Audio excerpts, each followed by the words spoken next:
What do you do when the person you betrayed refuses to even acknowledge you exist? That's the question I've been asking myself for weeks now. My name is Isabel. I'm 32, and somehow I became that woman. The one who detonated the most stable, loving part of her life for a fleeting thrill. I never thought I'd end up here, sleeping alone in a cheap studio apartment, surrounded by silence, haunted by memories I can't undo. It started 6 years ago when I met Nathan. Everything felt like magic. We clicked immediately. 8 months later, we were living together.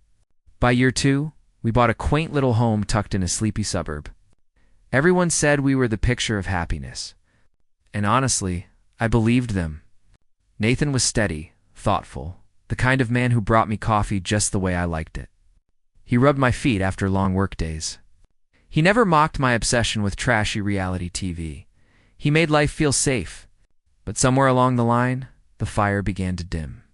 For years in, things had grown predictable. Work, dinner, TV, bed, repeat. Gone were the spontaneous date nights, the small surprises, the lingering kisses. It was comfort, but also monotony. I started noticing the distance. He wasn't texting as often during the day. He came home later, and when he did, his eyes barely met mine. But instead of talking to him, really talking, I started listening to voices outside our home. "You're settling," my friend Kira would whisper during our girls' nights. "You're still young, Izzy. Don't waste your prime being bored." Lana, another friend, who treated marriage like a seasonal hobby, kept echoing the same theme. "If he's not making you feel wanted, someone else will." Enter Dylan. He was the new guy at my office. Sharp suits, confident smirk, and a way of making me feel like I was the only person in the room. First, it was harmless banter. Then came the text. At first about projects, then about music, weekend plans, childhood wounds. He listened, he laughed, he saw me. I told myself it was just friendly, but deep down, I wanted him to see me.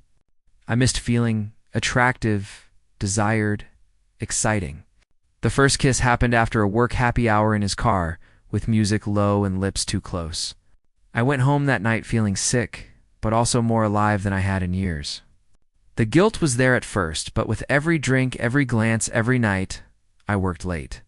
It got easier to justify. Nathan was too distracted, too comfortable, too oblivious.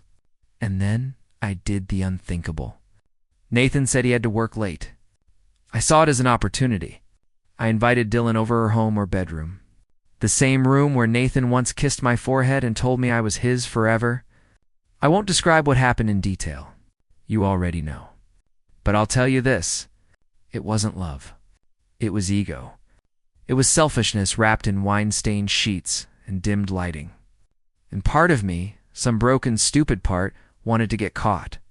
Maybe Nathan would finally realize how far apart we drifted. Maybe it would force him to fight for me.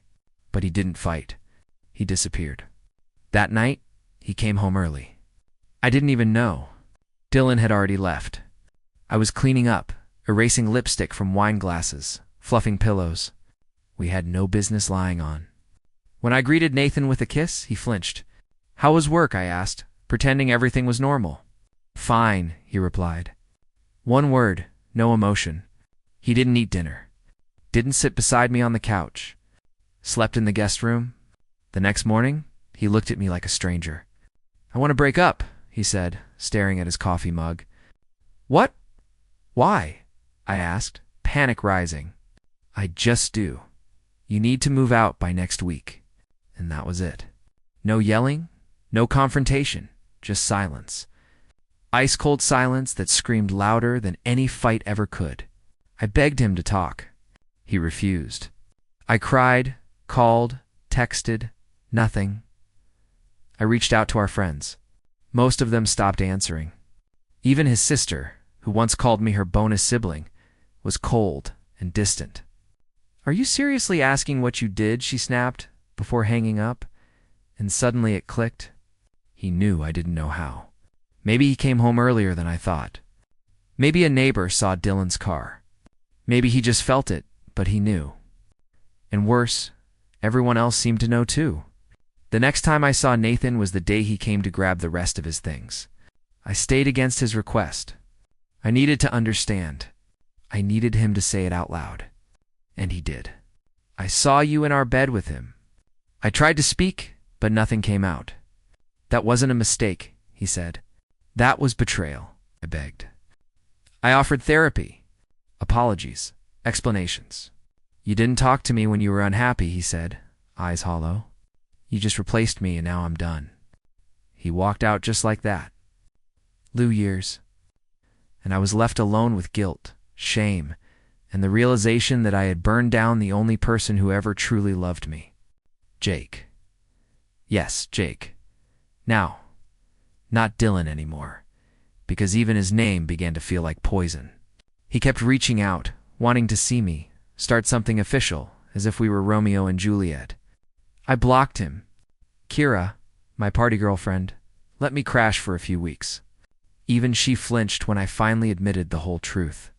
You brought him into your house, she whispered. Jesus, Izzy. Eventually, I moved into a studio apartment with peeling paint and paper-thin walls. Took a new job, one that paid less, one where no one knew me or what I'd done. And Nathan, he's thriving. I found out through a mutual friend he got promoted. He's dating someone new. She's beautiful. The kind of woman who probably appreciates the man I carelessly discarded. Sometimes I still reach for my phone, tempted to message him, to apologize again, to ask if we can ever be something. But I don't, because he was right. He doesn't owe me closure or forgiveness, and I don't deserve it. I lost Nathan. I lost our home.